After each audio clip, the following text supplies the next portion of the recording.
So let's apply these concepts, these early concepts, and start actually using Git. So we'll look at some commands now. So the first important thing to know about using Git is that if you're ever unsure of what something will do, you can always get help from the command line. So you can view the manual pages, but you can also run this command git help and then the name of the command that you want to run. So for example, if you're looking for help with git commit, you can run git help commit. And there are also a few built-in tutorials and a glossary of terms that you can refer to if you're ever unsure of something. Now, when you want to create a Git repository, make sure you're in the directory you want that Git repository to be in, so your project directory. And then from the command line, you'd run git init, and this will create that .git directory. Now you can configure the information that's associated with commits with the git config command. So I have some examples here with user.name, which is of course your name, your email address, which is included in all commits, and then a text editor. Since you have things like these commit messages, which require some text input, it will open a text editor from the command line.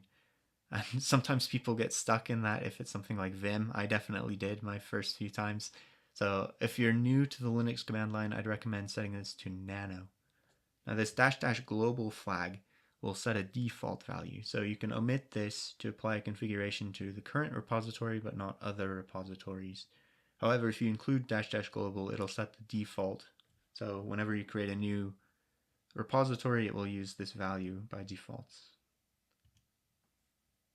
So the hands-on part of this is to create a new directory and initialize a Git repository in it. Configure your name, email, and text editor, and then run git status to check that the repository exists.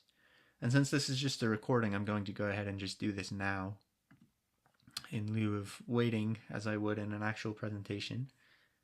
So I'm going to create a new directory. I'll call this 2024 git just in my home directory. And I'll change directories to this again. I want to be in the project directory where I want my Git repository. I'll run git init.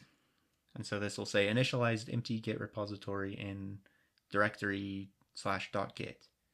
So if I run ls, you'll see nothing. And that's because this .git directory is hidden. So you need the -a flag. And now you can see there's .git here. All right, so now I'll configure my name, git config user.name, add my name, git config user.email.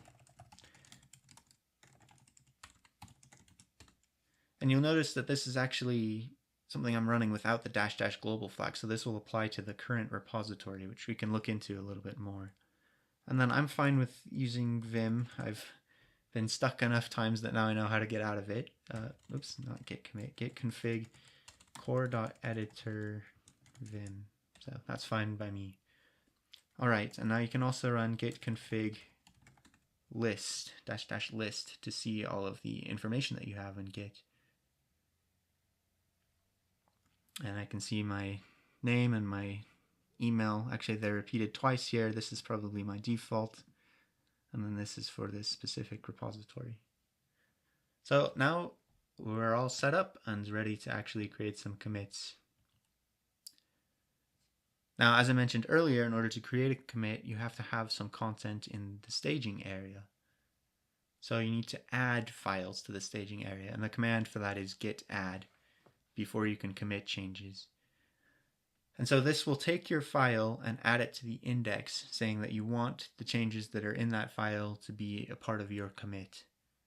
Now you can also remove files from the staging area with git rm. However, I would recommend reading some documentation on this and using -- cached if you're ever unsure.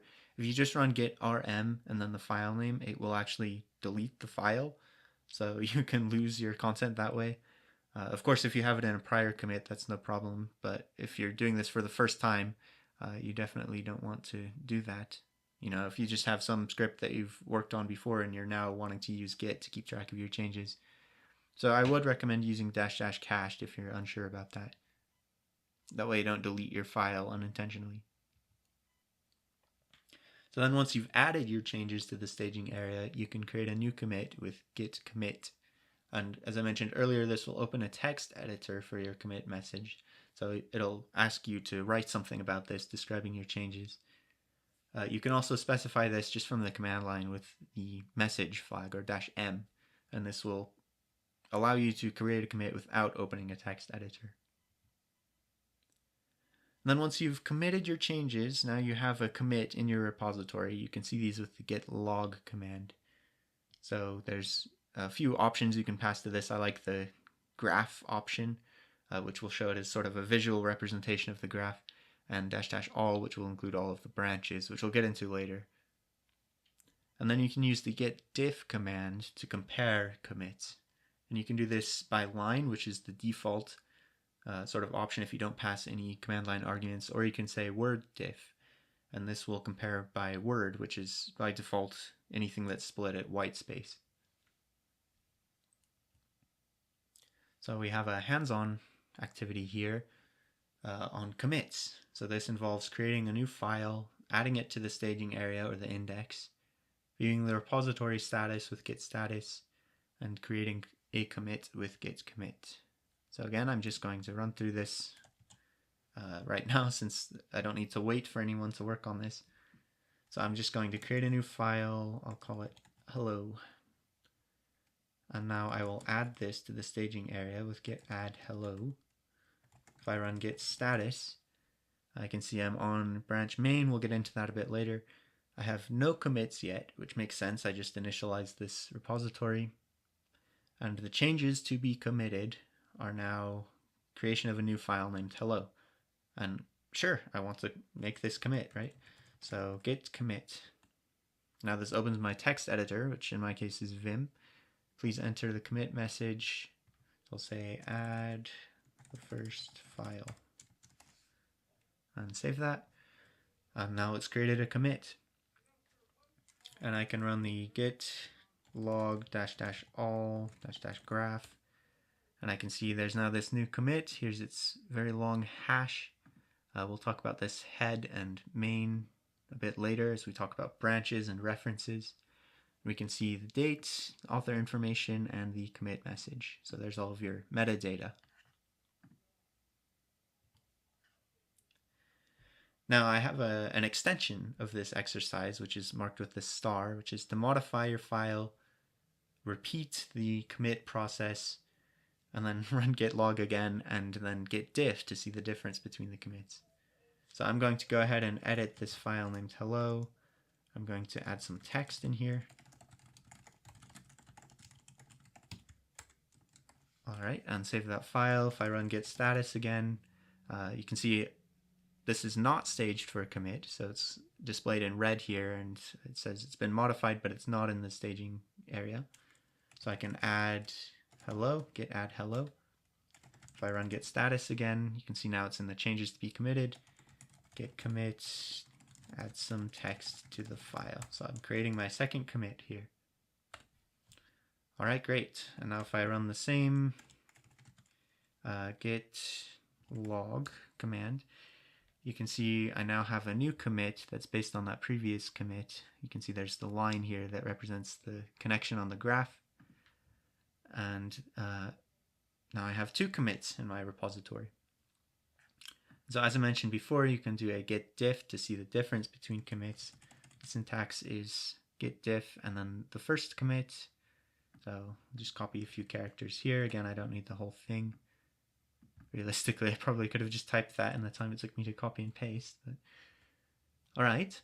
And so we can see that the things that changed between version A and version B, where A is shown with minus, so that's like the negative content, if that makes any sense, and B is the plus, so that's like what's shown here. This is content that was added between A and B. So if there were content that I removed, it would be shown with minuses.